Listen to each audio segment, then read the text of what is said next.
Los anillos de Saturno. Literatura, arte y teatro girando en una misma órbita. Hoy, entra en nuestra órbita.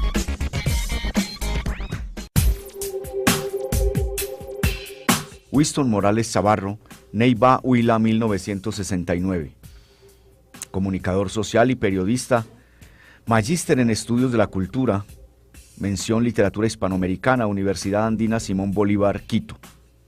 En la parte literaria ha obtenido los siguientes premios: concursos departamentales del Ministerio de Cultura 1998, Concurso Nacional de Poesía Euclides Jaramillo Arango, Universidad del Quindío 2000, segundo premio Concurso Nacional de Poesía Ciudad de Chiquinquirá en el 2000, Concurso Nacional de Poesía Universidad de Antioquia en el 2001 y tercer lugar en el Concurso Internacional Literario de Outono de Brasil, primer y único premio en la 9ª Bienal Nacional de Novela José Eustacio Rivera, primer puesto en el Premio Nacional de Poesía Universidad Tecnológica de Bolívar Cartagena 2005 y ganador de una residencia artística del Grupo de los Tres del Ministerio de Cultura Colombia y en el FONCAS de México con su proyecto Paralelos de lo Invisible, Chichén Itzá, San Agustín.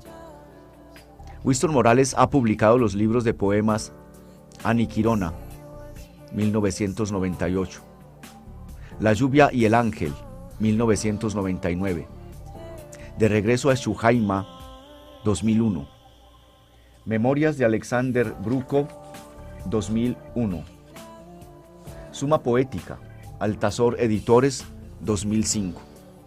La novela Dios puso una sonrisa sobre su rostro y el libro de ensayos Poéticas del Ocultismo en las escrituras de José Antonio Ramos Sucre, Carlos Obregón, César Dávila Andrade y Jaime Sáenz.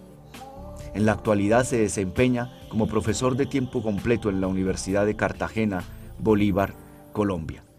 Con nosotros estará pues en nuestra conversación el poeta Winston Morales Chavarro, a quien agradecemos el haber atendido nuestra invitación.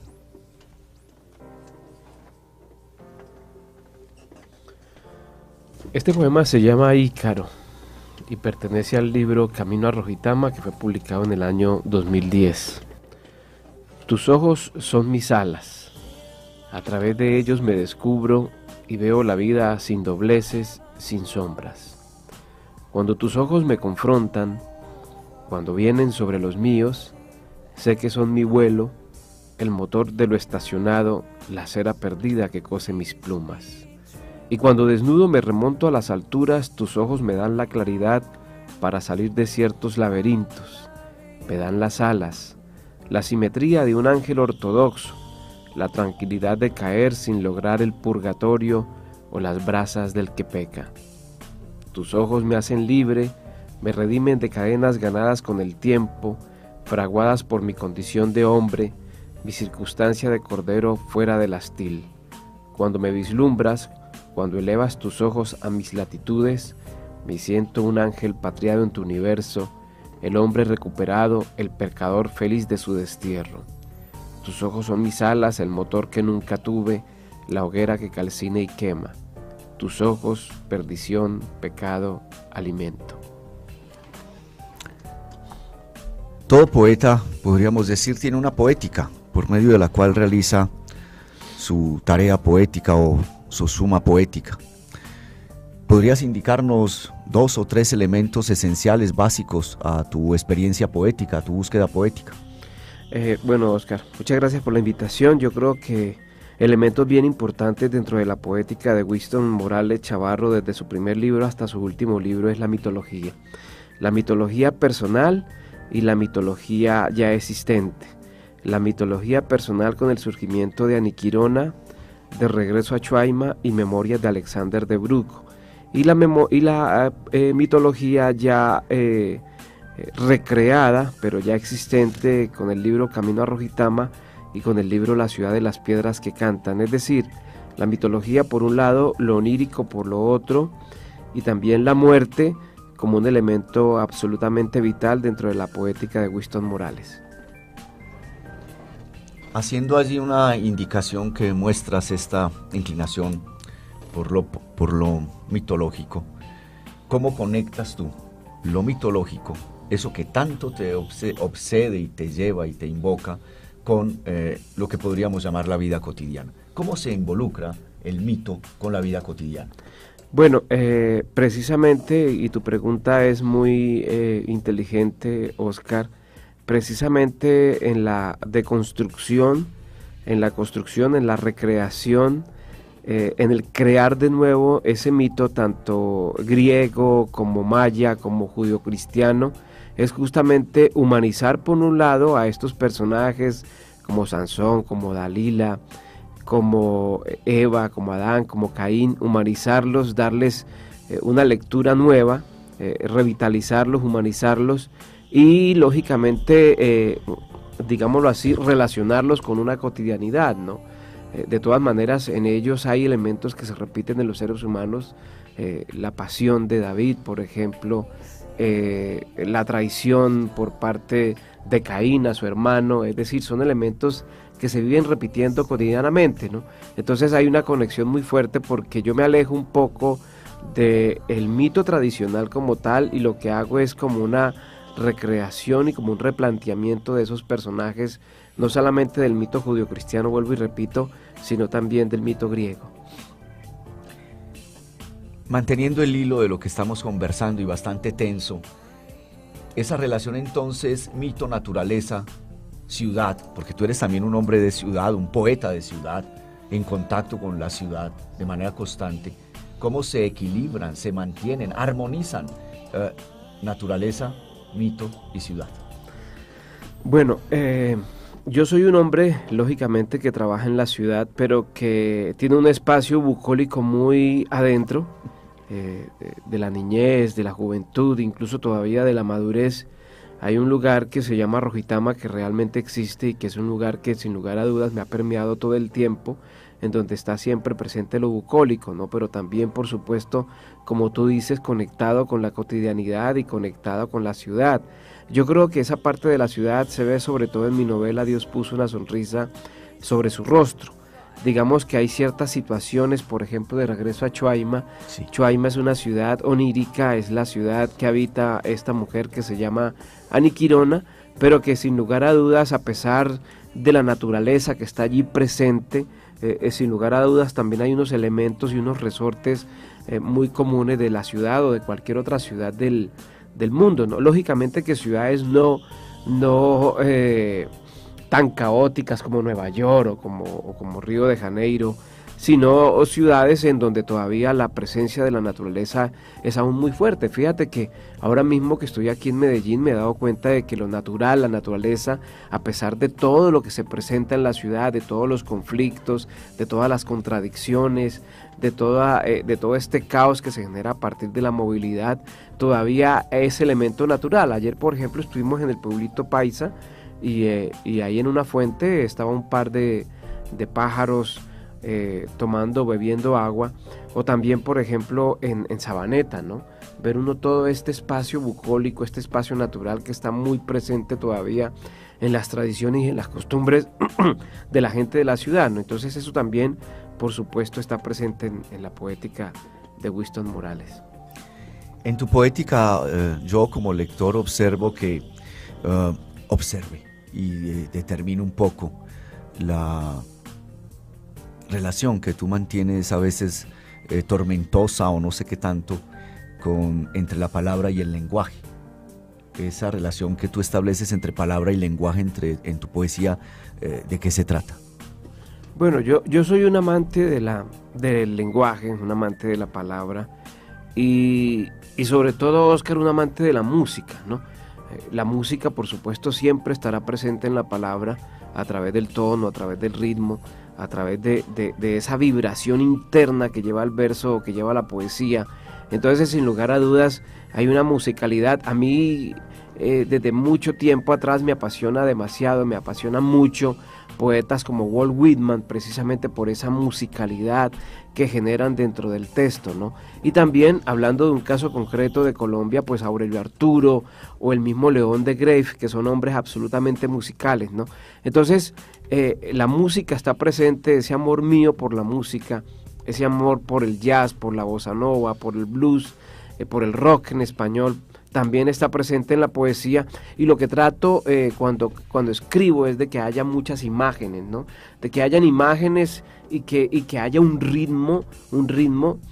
Yo soy un poco, como tú lo dices, un poco obsesivo con esto, porque para mí lo más importante es que haya un ritmo, y eso incluso yo se lo recalco a los estudiantes de periodismo, de que todo texto, así sea narrativo, debe tener un ritmo, ¿no? Y pongo el ejemplo de Andrés Caicedo, por ejemplo, con Viva la Música, que Viva la Música, cómo el ritmo de la narrativa o de la narración cambia de acuerdo a los momentos emocionales del personaje, ¿no? El personaje cuando está vinculado con la salsa, o el personaje cuando está vinculado con el rock. Entonces, por un lado, la limpieza del lenguaje, el buscar un lenguaje que genere una atmósfera, que genere una musicalidad, pero además que también sea no solamente un asunto de forma, sino también de fondo, ¿no? Que haya también concepto dentro de lo que se está escribiendo y de lo que se está transmitiendo. Ya que hablaste sobre el periodismo y sobre tu formación como periodista, ¿en qué medida el periodista mata al poeta y el poeta mata al periodista en el momento de escribir? ¿O tú haces una mixtura, una combinación, el ars combinandi, como entre los dos momentos, o separas una máscara de la otra? ¿O cómo es esta tarea? ¿Cómo haces con esa dualidad o antinomia inicialmente, tal como está presentada? Bueno, yo creo que es el caso que le ha pasado a la mayoría de escritores que han trasegado por el periodismo, ¿no? La mayoría de los escritores, de los buenos escritores, han trasegado por el periodismo, o viceversa. Yo siempre he creído, Oscar, que un buen escritor puede llegar a ser un buen periodista, pero un buen periodista no necesariamente llegará a ser un buen escritor, ¿no? Entonces, digamos que por un lado está esa gran ventaja del hombre que ama la literatura, del hombre que ama las palabras. Yo ejercí el periodismo hace ya unos años, desde que me vinculé con la academia. Ahora lo mío es, o mi preocupación es sobre todo estimular a los estudiantes para que adquieran hábitos por un lado, pero además de eso que amen la literatura y que amen la escritura, ¿no? Que entiendan que la escritura no es un asunto mecánico, no es un asunto superficial de informar, sino que la literatura o el lenguaje es ante todo una pasión, ¿no? Que tiene que haber un amor bien profundo por eso que se expresa, o por eso que se escribe, o por eso que se pretende escribir. Yo, una de las primeras cosas cuando comienzo semestre es confrontarlos precisamente sobre el amor que se le tiene a la escritura y el amor que se le tiene a la comunicación o al periodismo, ¿no? Si realmente están allí es por ese amor desaforado que se le deben tener a las palabras.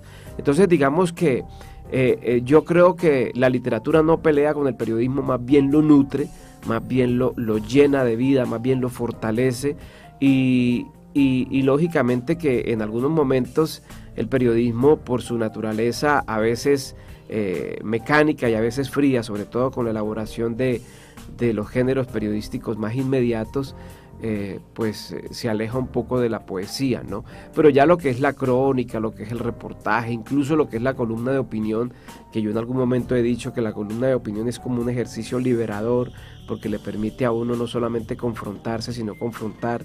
Entonces, eso se nutre sin lugar a dudas del buen periodismo, ¿no? Y cuando estás en esa tarea también de escribir novela o de escribir poesía, ¿cómo haces también como en esos? Tú te mueves como siempre entre 2, 3 mundos, 4 mundos de cuando estás escribiendo, ¿no? Tienes una condición de totalidad, medio densa, medio transparente. Entonces, cuando estás escribiendo novela, ¿qué haces y cómo haces para escribir poesía? O si ellas en ti se mezclan y hay los conductores que las relacionan. Sí, es como una cosa inherente al acto creativo, ¿no? Que va allí sin que sea un asunto demasiado pensado, demasiado razonado, demasiado premeditado. Yo creo que una de las ventajas que le da a uno el periodismo es la exactitud, por un lado, y por otro lado, los elementos concretos y específicos de una realidad, ¿no? Por ejemplo, cuando uno hace reportajes o cuando hace crónicas, toda esa parte informativa de alguna manera. Ahora mismo, por ejemplo, pienso en Andrés Delgado, un escritor que seguramente tú conoces y que acaba de publicar una novela que se llama Sabotaje. Lo entrevistamos acá también, hablamos con él. Justamente Andrés, por ejemplo, en su prosa narrativa empieza a introducir dentro de la novela datos, ¿no?, sobre la cantidad de huevos que consumen los soldados y el aceite y el azúcar. Todo eso se lo da a uno el periodismo.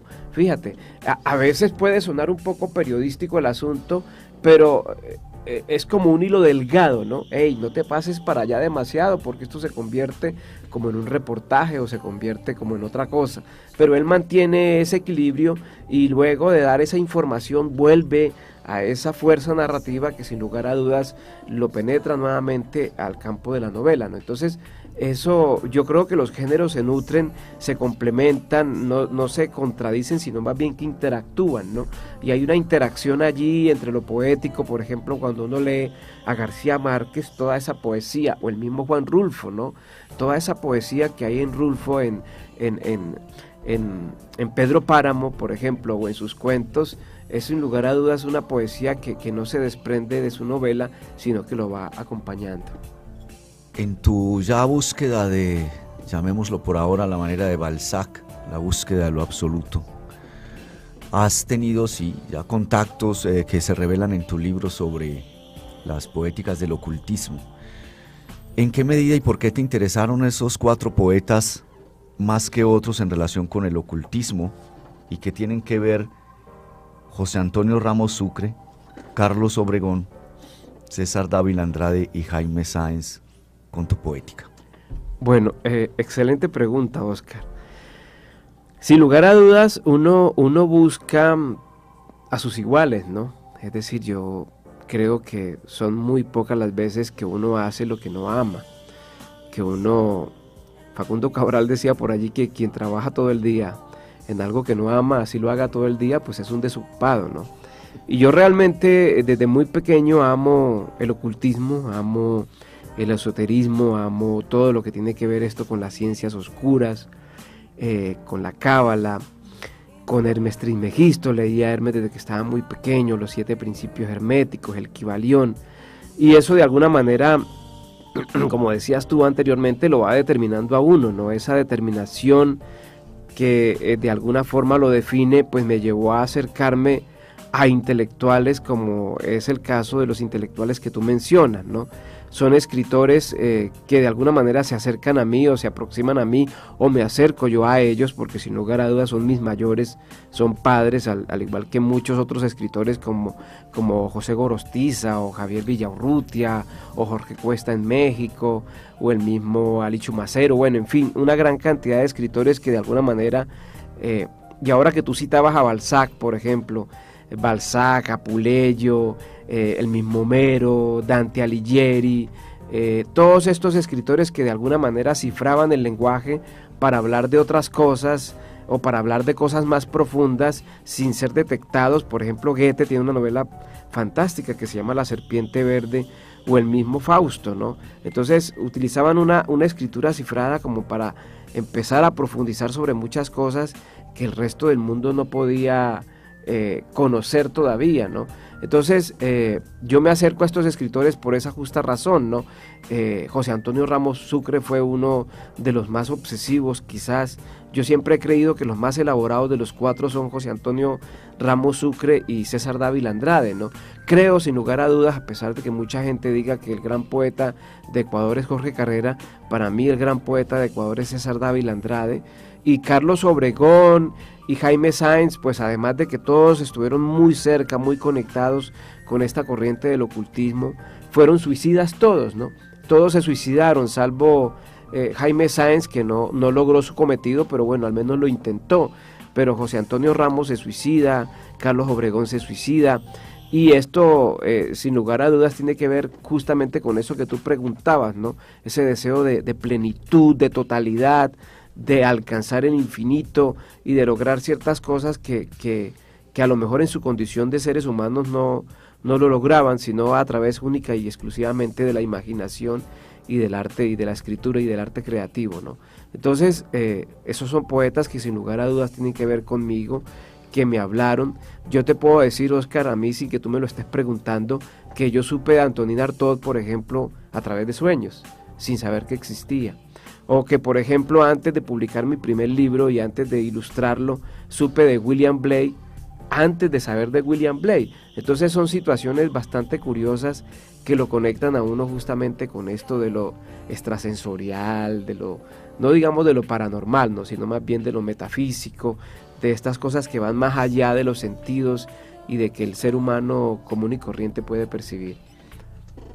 Cuando yo leí el prólogo de Poéticas del Ocultismo, el exordio, además, que lo llamas de esa manera, exordio, no sentí como que en realidad hubieses querido hablar o indicar esto que me acabas de decir sobre el sueño con Artaud, sobre esa revelación de Blake mucho antes de leerlo. ¿Por qué no hiciste esa inclusión en el exordio de estos elementos, de estos incidentes tan reveladores de aquella relación que puede tener uno con el mundo sobrenatural, o como lo llamaba Lezama Lima, cantidad hechizada?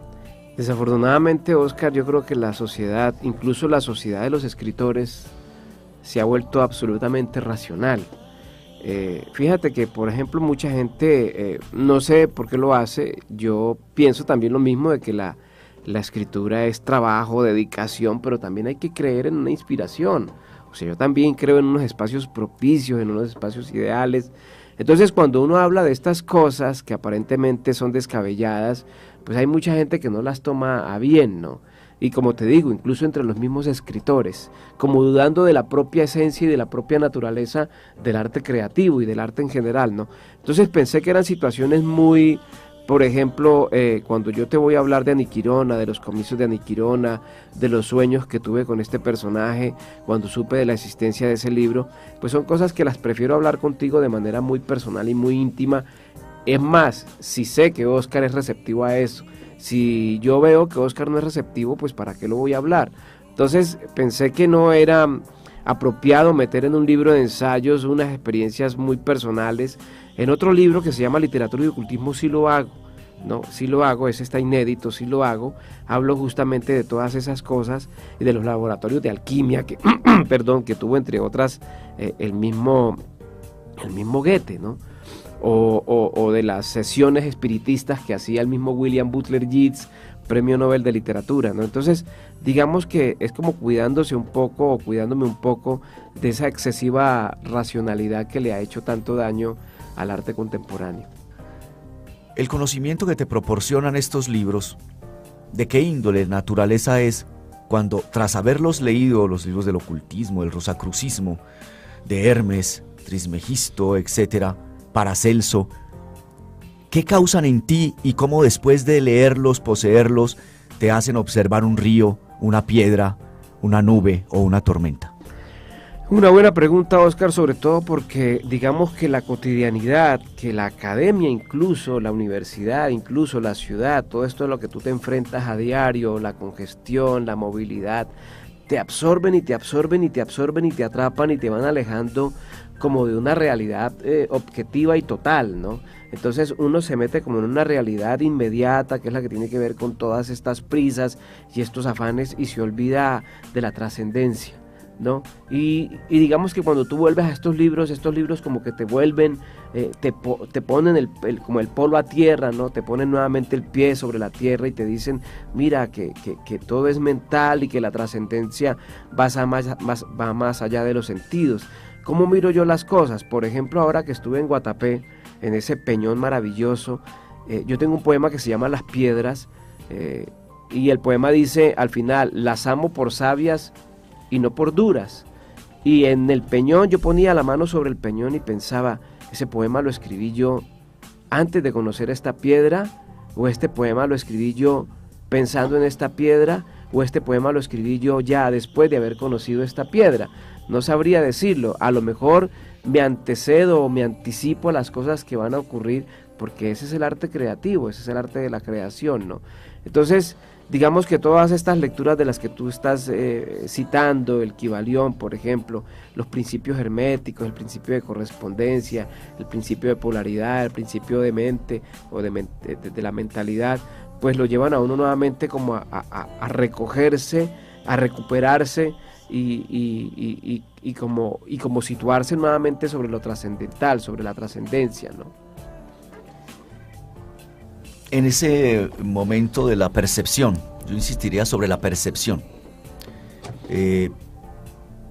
esa percepción tuya al escribir poesía o tu novela o tus ensayos, yo observo que hay una masa, una condición casi como de cierta tendencia a teatralizar, a hacer como un teatro. ¿Qué te interesa del teatro? ¿No te interesa absolutamente nada del teatro? Bueno, supongo que te has dado cuenta, Oscar, que la literatura, la poesía mía es una poesía muy narrativa, que cuenta historias. No es una poesía del instante, ni es una poesía fotográfica, a pesar de que esté fotografiando también. Pero es una poesía muy narrativa y uno incluso, yo te puedo decir que tú puedes leer a Niquirona como si fuera una novela, ¿sí? O que puedes leer las memorias como si fuera una novela. O teatro. Exacto, o el teatro, ¿no? Es muy buena la analogía que tú haces porque nunca lo había pensado, realmente nunca lo había pensado, pero podría ser que se llevara a las tablas, se llevara a la escena a Niquirona, por ejemplo. Claro, es absolutamente poético, ¿no? Pero no lo había pensado, realmente no era una cosa intencional. Sí es lo narrativo porque siempre, como te digo, desde muy pequeño me sedujo mucho Walt Whitman, me sedujo mucho Baudelaire, las narraciones, las grandes narraciones de hombres como Whitman y como Baudelaire y otros grandes poetas como Nerval, por ejemplo, o el mismo Milox, en fin, estos poetas que son muy narrativos y que de alguna manera también lo van determinando a uno, ¿no? Entonces, yo no pensé en esa teatralidad, pero seguramente está allí presente, ¿no? Está presente allí en los versos y en la escritura. Bueno, a propósito de esa teatralidad de la que estás hablando, voy a leer un poema de este libro que se llama Camino a Rojitama. Este poema se llama Midas. Todo lo que toco se convierte en oro. Tus manos, árbol del aljibe, fragua donde llamean los metales de la muerte. Padezco el mal o el bien, me llamo Midas. Todo toma el matiz extraño del sol y de las sombras. Tu boca cuando recae sobre la mía, limbo en donde se pierde el brillo de la noche. Todo lo que toco resplandece en medio de las llamas. Tu cuerpo, brújula de los que ya han marchado, tus caderas que retumban como el metal bajo el peso de los yunques. Todo aquello que pasa entre mis dedos y que a veces también se detiene como un río, me provoca un brillo insoportable en la mirada, un resquemor de fuegos en lo fluídico. Todo lo que toco tiene la medida de tus ojos, de tus gigantescas hebras de cabello, de tu boca pequeña y dulce como el metal del agua. Todo lo que toco se convierte en oro, tus pechos, tus muslos, tus pasos por el hilo delgado de la tarde, todo, incluso esta manía de quererte, sólida, lejana, bruñida como el acero luego del amor. Los anillos de Saturno, con la coordinación de Oscar Jairo González Hernández, pregrado de Comunicación y Lenguajes Audiovisuales de la Facultad de Comunicación de la Universidad de Medellín.